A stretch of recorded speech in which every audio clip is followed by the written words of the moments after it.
Hey, how's it going, guys? Uh, Tonight, I think I'm gonna be reading some of the Metamorphoses by Ovid. This is from the Barnes and Noble Classics collection. Uh, in order to give credit to where it's due, this was edited with an introduction and notes by Robert Squillis and translated by Frank Justice Miller or Hustis. I don't know. I don't know how to pronounce names, but that's what it says here. So I'm gonna read the some of the introductory bits, and that's mainly gonna be this video. It's just gonna be me reading. I'm not gonna dwell too long on them, but I feel like everybody's entitled to an introduction. So here we go. All right, Ovid, a master's master who influenced Chaucer, Milton, Dante, Shakespeare, Goethe, and countless others. The poet we call Ovid, his full name was Publius Ovidius Naso, was born in 43 BC in the town of Solmo, 90 miles east of Rome. The Roman Republic had recently fallen. The city marked the first anniversary of Caesar's assassination just before Ovid's birth.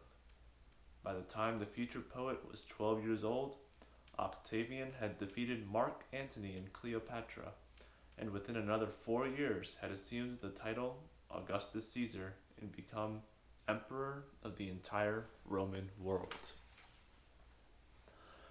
Ovid grew up in a prosperous family who planned a traditional career in law or politics for their son and educated him accordingly. With his natural brilliance and love of language, he excelled in the art of rhetoric.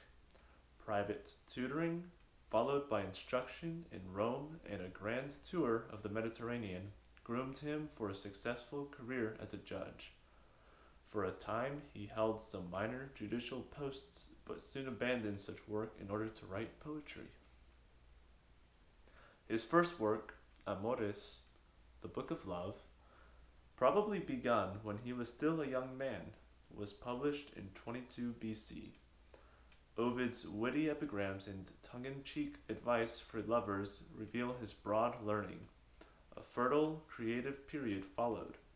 Heroides, heroines, the lost tragedy Medea, Ars Amatoria, the arts of love, and Fasti, calendar, all appeared between 15 BC and 8 CE, or AD. BCE, BC, CE, AD. Ovid completed his masterpiece, the Metamorphoses, around 8 CE, just before his life changed irrevocably. That same year, the Emperor Augustus, reputedly outraged by the explicitly erotic Ars Amatoria and an undisclosed political transgression, banished Rome's most celebrated poet to Tomis, now Constanta, Romania, near the Black Sea. Ovid spent his final 10 years lonely and unhappy in the small, inclement town. His last works, Tristia, Sorrows, and Epistula ex Ponto, Letters from the Black Sea, detail his unhappiness but show no diminution of his talent. Unable to secure a return to Rome, Ovid died in Tomis in 17 CE. Now, that was the page and a half sort of, what's the word, antigram? It's a little page and a half letter that describes Ovid and his life, and there's probably a 30-page introduction. How long is this?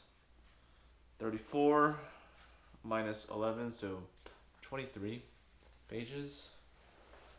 I don't know if I'm going to read them. And if I do, I don't know. If you want, I can read Who's Who in Ovid's Metamorphoses. I can give a little list of the Olympian gods, but I think I will read the introduction. Maybe I'll just space it out in a few videos. So Let's go for it. All right. Introduction. Order, power, and poetry. That Publius Ovidius Naso, familiarly known as Ovid, wrote the epic Metamorphoses at all may be as surprising as anything in the poem itself, filled with miraculous transformation though it is. Indeed, the work constitutes a startling metamorphosis of the epic genre itself. It came virtually from nowhere. Ovid's earlier work had dealt almost exclusively with love in the wooded manner of Roman elegy, a genre devoted not primarily to remembrance of the dead, as in later eras, but to the expression of any intensely personal emotions, or even of political commentary. That is strange. An elegy devoted to intense personal emotions or political commentary? I'm sorry for making a remark about that, but that seems weird. Alright. The titles of Ovid's elegiac books indicate their matter. Amores, first two books, 22 through 21 BC, reissued with the third book, 12 through 7 BC. Ars Amatoria, Remedia Amores, in effect, the book of love, the art of love, and the remedies of love. Ovid had even written a poem about makeup for all you ladies out there. Menagamina Facie, cosmetics for the female face, which, alas, has been only partially preserved. Hey, it's still partially preserved. You can go still see it. At least some of it. None of these poems tell extended stories about mythic characters in the manner of epic. Before the Metamorphoses, in fact, Ovid's narrative output consisted of a single play, the lost tragedy Medea, probably written between the first and second publication of Amores, and a work belonging to the Hellenistic genre known as Epyllion, the Heroides. A series of invented letters from mythic heroines to their absent lovers. The Heroides consists of short, intense, often very personal responses by such women as Penelope and Dido, the Carthaginian lady, to incidents found in the epic tradition, but it assumes the reader's prior knowledge of these tales. The events to which the correspondent responds in first person are not even included in the text, let alone narrated in the lofty epic style. One can hardly take Medea or the Heroides, then, as harbingers of the Metamorphoses. Indeed, Ovid began the Amores with an image borrowed from the 3rd century BC Hellenistic Greek poet Callimachus, in which Cupid intervenes to prevent the author from embarking on an epic poem. As Ovid tells it, the god of love steals the final metrical foot of the second line of his verse to lame any epic ambitions he might have. Epic poetry was written in hexameter lines, 6 feet per line, while elegies were composed in distichs, paired lines, in this case a line 6 feet in length followed by a line of 5 feet. If a poet cannot reach the end of his second line in epic style, what promise of ever attempting the genre does he offer? If the fact that Ovid composed an epic at all is surprising, that the epic he composed was like no other is not. Inspired by the structure of loosely linked tales pioneered in Callimachus's lost elegy Aetia, which, however, not only was written in elegiac distichs, but at 4 books was hardly of epic length. Ovid rejects much of what had previously seemed the defining characteristics of the genre. Such foundational texts as the Iliad, the Odyssey, and the Aeneid unfold their narratives with utter chronological clarity, defining before and after, cause and consequence in unmistakable terms. The stories may flash back and forward in time, but they can do so without producing the least confusion, because the chronology of the events between which they move and the logic of their connection to each other is so firmly and explicitly established. There is never any doubt, for instance, that Odysseus to the Greeks, arrives on the island of Phaeacia after and as a result of his sojourn in the land of the dead. Ovid, by contrast, continually muddies the temporal relations between the various tales he recounts. With narrators who themselves belong to a vaguely defined past setting, the, hmm. With narrators who themselves belong to a vaguely defined past setting the tales they tell in an even more indefinite time that came before them. His transitions between tales flaunt the absence of any causal link. If a character comes to an end in Thrace, the next episode might begin with an unrelated character who happens to be passing through that province at more or less the same time. The previous landmarks of the epic genre scrupulously maintained narrative unity, so carefully marking the parameters of the story, what did and did not advance it toward the resolution of its central problem, that they could safely digress without threatening that narrative line. That is, no digression. Whether Homer's long description of the shield Hephaestus forges for Achilles, or Virgil's account of Nisus and Aurelius,